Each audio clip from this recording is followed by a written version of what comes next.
I absolutely, positively, no questions asked, despise Cabin Fever 2.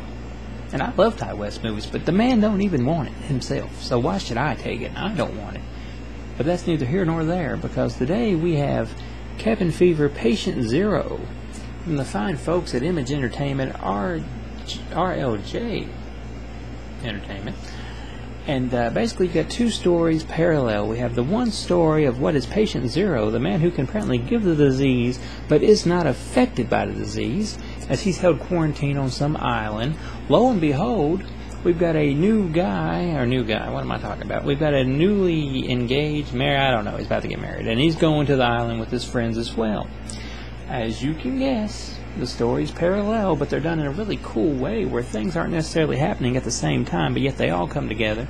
It's more of the tone of the original Cabin Fever in a lot of ways, because while the quarantine story seems to be pretty serious, the bachelor party and somewhat regret and dark secrets, blah blah blah story being told by the kids or younger folks seems to be much more on the comedic side, dark comedic side, like the original, and there is some pretty gross humor here with some pretty gross gags, and it gets pretty bloody towards the end. Of course, later on, things have to come together and all make one story, and I think it's really fun getting to that point from point A to point B. There's some kills that I'm sure a lot of people are going to be talking about after they see it.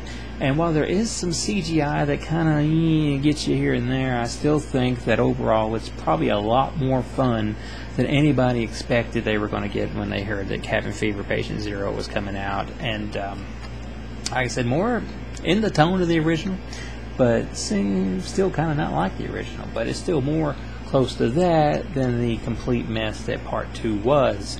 So if you like the whole gross virus thing, this is a way to go. Kind of gets a little more zombified this time around, but still everybody loves that these days, so I guess that's not much of a complaint.